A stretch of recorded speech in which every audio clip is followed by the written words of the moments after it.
ओम नमो भगवते वासुदेवाय। स्वागत है आपका हमारे चैनल पर।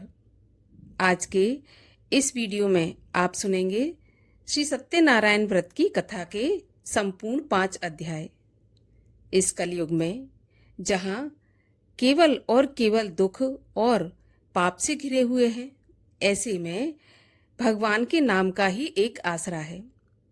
सत्यनारायण व्रत की कथा पढ़ने से या सुनने से सभी प्रकार के पापों का और दुखों का नाश होता है, जीवन में सुख समृद्धि आती है। तो इससे पहले कि हम कथा सुनना आरंभ करें, आपसे एक आग्रह है कि अगर अभी तक आपने चैनल को सब्सक्राइब नहीं किया है, पहली बार चैनल पर आए हैं, तो चैनल को सब्सक्राइब करके बेल आइकन पर क्लिक कर लीजिए। और आपको आज की कथा अच्छी लगे तो लाइक अवश्य करिएगा, क्योंकि आपके लाइक से ही हमें पता चलता है आपको हमारा वीडियो पसंद आया। तो चलिए अब सुनते हैं श्री सत्यनारायण भगवान की कथा। पहला अध्याय। एक समय नैमिषारण्य तीर्थ में शौनक आदि 88,000 ऋषियों ने श्री सूत जी से पूछा कि हे प्रभु, इस कलयुग में वेद विद्या रहित मनुष्यों को प्रभु भक्ति किस प्रकार मिलेगी तथा उनका उद्धार कैसे होगा। इसीलिए हे मुनि श्रेष्ठ, कोई ऐसा तप कहिए जिससे थोड़े समय में पुण्य प्राप्त हो और मनवांछित फल मिले। वह कथा सुनने की हमारी इच्छा है। सर्वशास्त्र ज्ञाता श्री सूत जी बोले, हे वैष्णवों में पूज्य, आप सबने सर्व प्राणियों के हित की बात पूछी है। अब मैं उस श्रेष्ठ व्रत को आप लोगों से कहूंगा जिस व्रत को नारद जी ने लक्ष्मी नारायण से पूछा था और श्री लक्ष्मीपति ने मुनि श्रेष्ठ नारद से कहा था। सो आप ध्यान पूर्वक सुनिए। एक समय योगी राज नारद जी दूसरों के हित की इच्छा से अनेक लोकों में घूमते हुए मृत्यु लोक में आ पहुंचे। वहां बहुत से योनियों में जन्मे हुए सभी मनुष्यों को अपने कर्मों द्वारा अनेक दुखों से पीड़ित देखकर सोचा कि ऐसा कौन सा यत्न करें कि इनके दुखों का नाश हो जाए। ऐसा मन में सोचकर विष्णु लोक को गए। वहां पर श्वेत वर्ण और 4 भुजाओं वाले देवों के देव नारायण को, जिनके हाथों में शंख, चक्र, गदा और पद्म थे तथा वरमाला पहने हुए थे, उन्हें देखकर स्तुति करने लगे कि हे भगवान, आप अत्यंत शक्ति से संपन्न हैं। मन तथा वाणी भी आपको नहीं पा सकती। आपका आदि, मध्य और अंत नहीं है। निर्गुण स्वरूप, सृष्टि के कारणभूत एवं भक्तों के दुखों को नष्ट करने वाले हो। आपको मेरा नमस्कार है। नारद जी से इस प्रकार की स्तुति सुनकर भगवान विष्णु बोले कि हे मुनि श्रेष्ठ, आपके मन में क्या है? आपका यहाँ किस काम के लिए आगमन हुआ है, सो आप निसंकोच कहो। तब नारद मुनि बोले कि मृत्यु लोक में सब मनुष्य जो अनेक योनियों में पैदा हुए हैं, अपने अपने कर्मों के द्वारा अनेक प्रकार के दुखों से दुखी हो रहे हैं। हे नाथ, मुझ पर दया रखते हुए बताइए कि उन मनुष्यों के सब दुख थोड़े से ही प्रयत्न से कैसे दूर हो सकते हैं। तब भगवान श्री विष्णु बोले कि हे नारद, मनुष्यों की भलाई के लिए तुमने बहुत अच्छी बात पूछी है। जिस काम के करने से मनुष्य मोह से छूट जाता है, वो मैं तुम्हें बताता हूँ। सुनो, बहुत पुण्य देने वाला स्वर्ग तथा मनुष्य लोक दोनों में दुर्लभ एक उत्तम व्रत है। आज मैं प्रेमवश होकर तुमसे कहता हूँ। श्री सत्यनारायण का यह व्रत अच्छी तरह विधान पूर्वक करके मनुष्य तुरंत ही यहाँ सुख भोग कर मरने के बाद मोक्ष को प्राप्त करता है। भगवान के ऐसे वचन सुनकर नारद मुनि बोले कि उस व्रत का क्या फल है, क्या विधान है और किसने ये व्रत किया और किस दिन ये व्रत करना चाहिए, सो प्रभु विस्तार से बताइए। भगवान बोले, दुख, शोक आदि को दूर करने वाला, धन धान्य को बढ़ाने वाला, सौभाग्य तथा संतान को देने वाला ये व्रत सब स्थानों पर विजय कराने वाला है। भक्ति और श्रद्धा के साथ किसी भी दिन मनुष्य श्री सत्यनारायण की शाम के समय ब्राह्मणों और बंधुओं के साथ धर्मपरायण होकर पूजा करे। भक्ति भाव से नैवेद्य, केले के फल, घी, दूध और गेहूं का चूर्ण सवाया लेवे। गेहूं के अभाव में साठी का चूर्ण, शक्कर तथा गुड़ ले और सब भक्षण के योग्य पदार्थ जमा करके भगवान को अर्पण कर दे तथा बंधुओं सहित ब्राह्मणों को भोजन करा के तत्पश्चात स्वयं भोजन करे।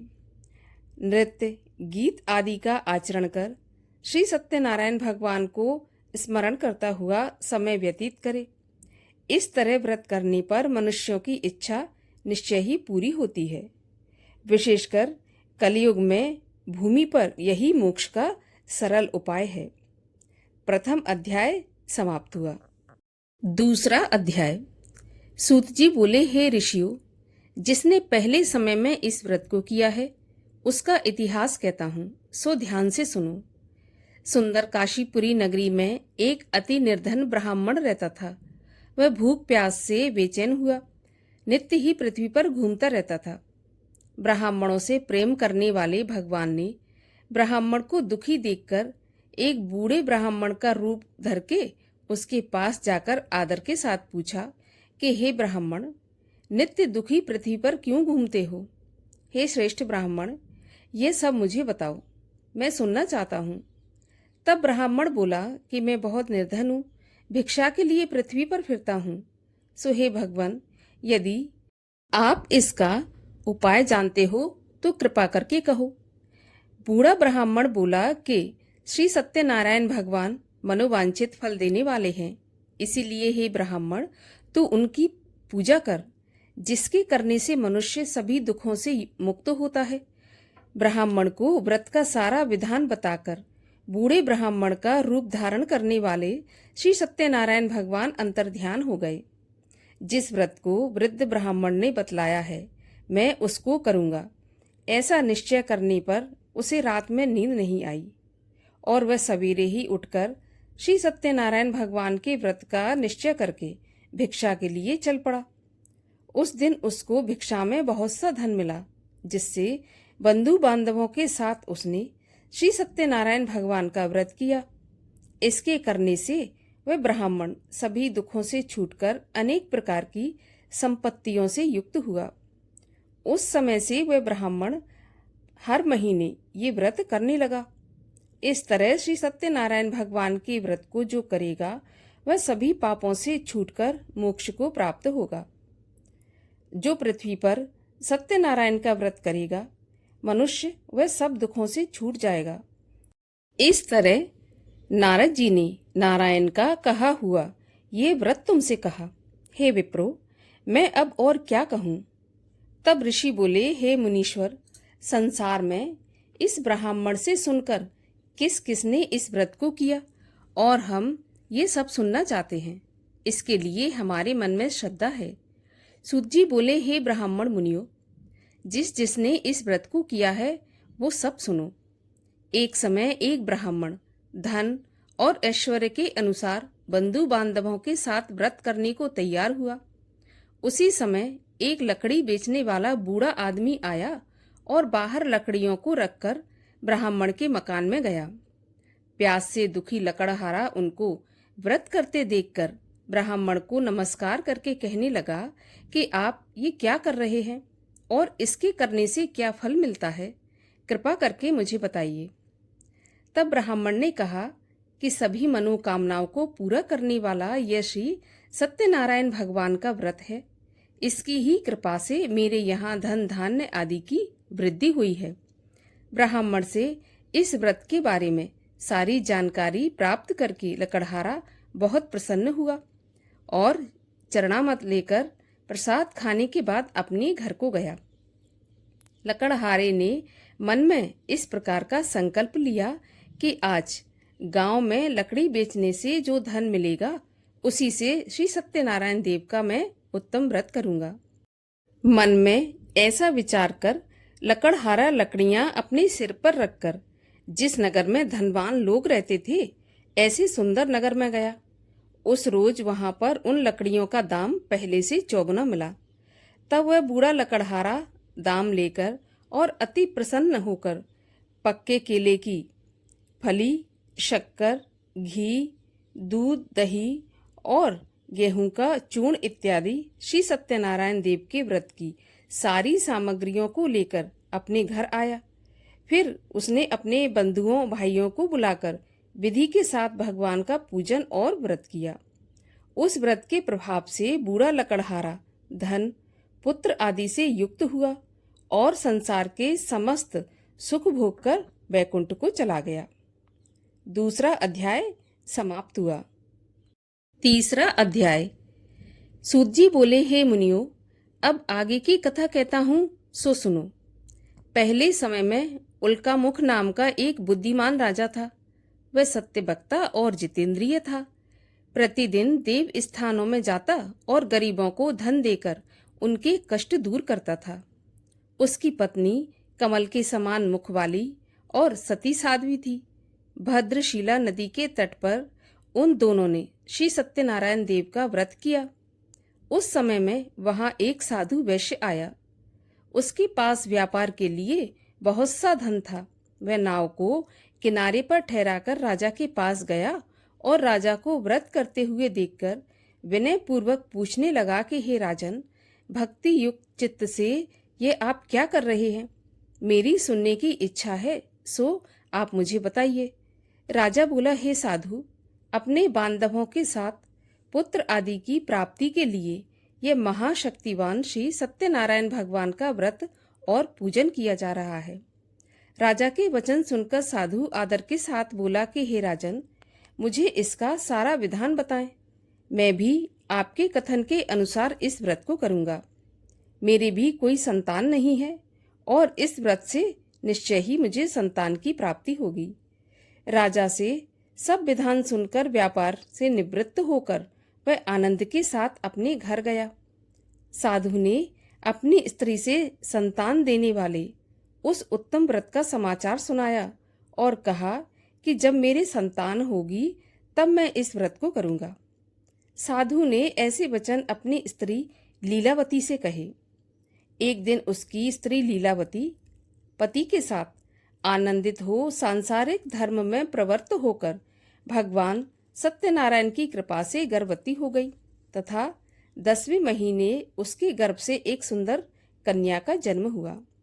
दिनों दिन वह कन्या इस प्रकार बढ़ने लगी जैसे शुक्ल पक्ष का चंद्रमा बढ़ता है। कन्या का नाम कलावती रखा गया। तब लीलावती ने मीठे शब्दों में अपने पति से कहा कि हे नाथ, आपने जो संकल्प किया था कि भगवान का व्रत करूंगा, अब आप उसे करिए। साधु बोला, हे प्रिय, अभी नहीं, कलावती के विवाह पर मैं इस व्रत को करूंगा। इस प्रकार अपनी पत्नी को आश्वासन देकर वह नगर को चला गया। कलावती पिता के घर में धीरे धीरे बड़ी हो गई। साधु ने जब नगर में सखियों के साथ अपनी पुत्री को खेलते देखा तो तुरंत ही दूत बुलाकर कहा कि मेरी पुत्री के लिए कोई सुयोग्य वर देखकर आओ। साधु की आज्ञा पाकर दूत कंचन नगर पहुंचा और वहां पर बड़ी खोज और देखभाल पर लड़की के लिए सुयोग्य एक बनिए के पुत्र को ले आया। उस सुयोग्य लड़के को देखकर साधु ने अपने बंधु बांधवों सहित प्रसन्न चित्त अपनी पुत्री का विवाह उसके साथ कर दिया। परंतु दुर्भाग्य से विवाह के समय भी वह व्रत करना भूल गया। तब श्री भगवान क्रोधित हो गए और शाप दिया कि तुम्हें दारुण दुख प्राप्त होगा। अपने कार्य में कुशल साधु बनिया अपने जामाता सहित समुद्र के पास स्थित रत्नपुर नगर में गया और वहां दोनों ससुर दामाद चंद्रकेतु राजा के उस नगर में व्यापार करने लगे। एक रोज भगवान श्री सत्यनारायण की माया से प्रेरित कोई चोर राजा का धन चुराकर भागा जा रहा था, परंतु अपने पीछे राजा के दूतों को आता देखकर चोर ने घबराकर भागते हुए राजा के धन को वहीं पर चुपचाप रख दिया जहां पर वे दोनों ससुर जमाई ठहरे हुए थे। जब दूतों ने उस साधु वैश्य के पास राजा के धन को रखा देखा तो वे दोनों को बांध कर ले गए और बड़ी प्रसन्नता से दौड़ते हुए राजा के पास जाकर बोले, महाराज, ये 2 चोर हम पकड़कर लाए हैं, देखकर आज्ञा दें। तब राजा की आज्ञा से उनको कठिन कारावास में डाल दिया गया। और उनका सारा धन छीन लिया। श्री सत्यनारायण भगवान के श्राप द्वारा उनकी पत्नी भी घर पर बहुत दुखी हुई और घर पर जो धन रखा था उसे चोर चुरा कर ले गए। शारीरिक और मानसिक पीड़ा तथा भूख प्यास से अति दुखी हो अन्न की चिंता में कलावती एक ब्राह्मण के घर गई। वहां उसने श्री सत्यनारायण भगवान का व्रत होते देखा और कथा सुनी तथा प्रसाद ग्रहण करके रात को घर लौटी। तो माता ने कलावती से कहा कि पुत्री, अभी तक तू कहाँ थी? तेरे मन में क्या है? तो कलावती बोली, माँ, मैंने एक ब्राह्मण के घर श्री सत्यनारायण भगवान का व्रत देखा है। कन्या के ऐसे वचन सुनकर लीलावती भगवान के पूजन की तैयारी करने लगी। लीलावती ने परिवार और बंधुओं सहित श्री सत्यनारायण भगवान का पूजन किया और ये वर मांगा कि मेरे पति और दामाद जल्दी ही घर लौट आएं। साथ ही प्रार्थना की कि हम सबका अपराध क्षमा करो। तब श्री सत्यनारायण भगवान इस व्रत से संतुष्ट हो गए और राजा चंद्रकेतु को स्वप्न में दिखाई दिया और कहा कि राजन, दोनों वैश्य प्रातः काल ही छोड़ देना और उनका सभी धन जो तुमने ले लिया है वो वापस दे देना, नहीं तो तेरा धन, राज्य, पुत्र आदि सब नष्ट कर दूंगा। राजा से ऐसा वचन कहकर भगवान अंतर्ध्यान हो गए। प्रातःकाल राजा चंद्रकेतु ने सभा में अपना स्वप्न सुनाया। फिर दोनों बड़े पुत्रों को कैद से मुक्त करके सभा में बुलाया। दोनों ने आते ही राजा को नमस्कार किया। राजा मीठे वचनों से बोला कि हे महानुभावों, भावी वर्ष ऐसा कठिन दुख प्राप्त हुआ है, अब तुम्हें कोई भय नहीं। ऐसा कहकर राजा ने उनको नए नए वस्त्र आभूषण पहनाए और उनका जितना धन लिया था उससे दुगना धन देकर आदर के सहित उन्हें विदा किया और दोनों वैश्य अपने घर के लिए चल दिए। तीसरा अध्याय समाप्त हुआ। चौथा अध्याय। सूत जी बोले, वैश्य ने मंगलाचार करके यात्रा आरंभ की और अपने नगर को चला। उनके थोड़ी दूर निकलने पर दंडी वेशधारी श्री सत्यनारायण देव ने उनसे पूछा कि साधु, तेरी नाव में क्या है? वह अभिमानी बड़े हंसता हुआ बोला कि हे दंडी, आप क्यों पूछते हो? क्या धन लेने की इच्छा है? मेरी नाव में तो बेल तथा पत्ते आदि भरे हैं। वैश्य का कठोर वचन सुनकर भगवान ने कहा कि तुम्हारा वचन सत्य हो। दंडी ऐसा कहकर वहां से चले गए और कुछ दूर जाकर समुद्र के किनारे बैठ गए।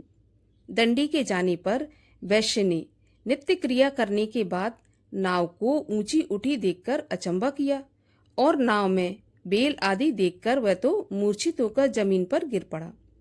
फिर मूर्छा खुलने पर अत्यंत शोक करने लगा। तब उसका दामाद बोला कि आप शोक न करें, ये दंडी का श्राप है, अतः उनकी शरण में ही चलना चाहिए, तभी हमारी मनोकामना पूरी होगी। दामाद के ऐसे वचन सुनकर वह दंडी के पास पहुंचा और अत्यंत भक्ति भाव से नमस्कार करके बोला कि मैंने जो आपसे असत्य वचन कहे थे उनको क्षमा करें। ऐसा कहकर महान शोक आतुर होकर रोने लगा।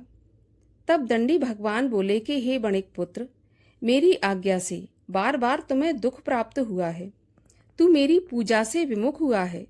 साधु बोला, हे भगवान, आपकी माया से मोहित ब्रह्मा आदि भी आपके रूप को नहीं जानते, तो मैं अज्ञानी कैसे जान सकता हूँ? आप प्रसन्न होइए, मैं सामर्थ्य के अनुसार आपकी पूजा करूँगा। प्रभु मेरी रक्षा करो और पहले के समान नौका में धन भर दो। उसके भक्ति युक्त वचन सुनकर भगवान प्रसन्न होकर उनकी इच्छा के अनुसार वरदान देकर अंतर्ध्यान हो गए। तब उन्होंने नाव पर आकर देखा कि नाव धन से परिपूर्ण है। फिर वह भगवान सत्यनारायण का पूजन कर साथियों सहित अपने नगर को चला।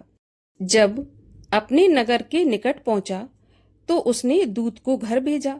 दूत ने साधु के घर जाकर उसकी स्त्री को नमस्कार करके कहा कि साधु अपने दामाद के साथ इस नगर के पास आ गए हैं। ऐसा वचन सुनकर साधु की स्त्री ने बड़े हर्ष के साथ सत्यदेव भगवान का पूजन करके पुत्री से कहा कि मैं अपने पति को देखने जा रही हूँ। तू काम पूरा करके शीघ्र आ जाना। माता के ऐसे वचन सुनकर कलावती प्रसाद छोड़कर पति के पास गई। प्रसाद की अवज्ञा करने के कारण सत्यदेव रुष्ट हो गए और उसके पति को नाव सहित पानी में डुबो दिया। कलावती अपने पति को ना देखकर रोती हुई जमीन पर गिर पड़ी। इस तरह नौका को डूबा हुआ तथा कन्या को रोता हुआ देखकर साधु दुखित होकर बोला कि हे प्रभु, मुझसे या मेरे परिवार से जो भूल हुई है उसे क्षमा करो। उसके दीन वचन सुनकर सत्यदेव भगवान प्रसन्न हो गए और आकाशवाणी हुई कि हे साधु, तेरी कन्या मेरे प्रसाद को छोड़कर आई है, इसलिए इसका पति अदृश्य हो गया है। यदि ये घर जाकर प्रसाद खाकर लौटेगी तो इसे पति अवश्य मिल जाएगा। ऐसी आकाशवाणी सुनकर कलावती ने घर आकर प्रसाद खाया। फिर उसने आकर पति के दर्शन किए। फिर साधु ने बंधु बांधवों सहित सत्यदेव का विधि पूर्वक पूजन किया। उस दिन से वह प्रत्येक पूर्णिमा को सत्यनारायण का व्रत और पूजन करने लगा। फिर इस लोक का सुख भोग कर अंत में स्वर्ग लोक को गया। चौथा अध्याय समाप्त हुआ। पांचवा अध्याय। सूत जी बोले, हे ऋषियों, मैं और भी कथा कहता हूँ सो सुनो। प्रजापालन में लीन तुंगध्वज नाम का एक राजा था। उसने भी भगवान का प्रसाद त्याग कर बहुत दुख पाया। एक समय वन में जाकर वन्य पशुओं को मारकर बड़ के पेड़ के नीचे आया। वहां उसने ग्वालों को भक्ति भाव से बांधवों सहित श्री सत्यनारायण का पूजन करते देखा। राजा देखकर भी अभिमानवश वहां नहीं गया और ना ही नमस्कार किया। तब ग्वालों ने भगवान का प्रसाद उसके सामने रखा तो वह प्रसाद को त्याग कर अपनी सुंदर नगरी को चला गया। वहां उसने अपना सब कुछ नष्ट पाया तो वह समझ गया कि यह सब कुछ भगवान ने किया है। तब वह विश्वास करके ग्वालों के पास गया और विधि पूर्वक पूजन करके प्रसाद खाया तो सत्यदेव की कृपा से पहले जैसा था सब कुछ वैसा ही हो गया। फिर दीर्घ काल तक सुख भोग कर मरने के बाद स्वर्ग लोक को गया। जो मनुष्य इस परम दुर्लभ व्रत को करेगा, भगवान की कृपा से उसे धन धान्य की प्राप्ति होगी। निर्धन व्यक्ति धनी होकर और बंदी बंधन से मुक्त होकर निर्भय हो जाता है। संतानहीनों को संतान प्राप्त होती है तथा सब मनोरथ पूर्ण होकर अंत में वैकुंठ धाम को जाता है। जिन्होंने पहले इस व्रत को किया है, अब उनके दूसरे जन्म की कथा कहता हूँ। बूढ़ा शतानंद ब्राह्मण ने सुदामा का जन्म लेकर मोक्ष पाया। उल्कामुख नाम का जो राजा था वो दशरथ होकर वैकुंठ को प्राप्त हुआ। साधु नाम के वैश्य ने मूर्ध्वज बनकर अपने पुत्र को आरे से चीरकर मोक्ष को प्राप्त किया और महाराज तुंगध्वज ने स्वयंभू होकर भगवान में भक्ति युक्त हो कर्म करके मोक्ष की प्राप्ति की। इस प्रकार श्री सत्यनारायण भगवान की कथा का 5वां अध्याय भी पूर्ण हुआ। बोलिए सत्यनारायण भगवान की जय। और आइए अब करते हैं सत्यनारायण भगवान की आरती। ओम जय लक्ष्मी रमणा, स्वामी जय लक्ष्मी रमणा, सत्यनारायण स्वामी जनपातक हरणा। ओम जय लक्ष्मी रमणा, रत्न जड़ित सिंहासन, अद्भुत छवि राजे, नारद करत निरंतर, घंटा ध्वनि बाजे। ओम जय लक्ष्मी रमणा, प्रकट भये कलि कारण, द्विज को दर्श दियो, बूढ़ा ब्राह्मण बन कर कंचन महल कियो। ओम जय लक्ष्मी रमणा, दुर्बल भील कराल, इन पर कृपा करी, चंद्रचूड़ एक राजा, तिनकी विपत्ति हरी।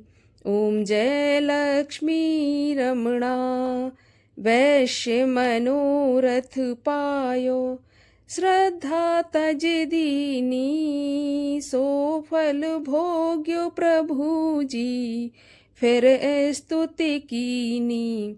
ओम जय लक्ष्मी रमणा। भाव भक्ति के कारण क्षण क्षण रूप धर्यो, श्रद्धा धारण कीनी, तिनको काज सर्यो। ओम जय लक्ष्मी रमणा। ग्वाल बाल संग राजा, वन में भक्ति करी, मन वांछित फल दीना, दीन दयाल हरि। ओम जय लक्ष्मी रमणा। चढ़त प्रसाद सवाया, कदली फल मेवा, धूप दीप तुलसी से, राजी सत्य देवा।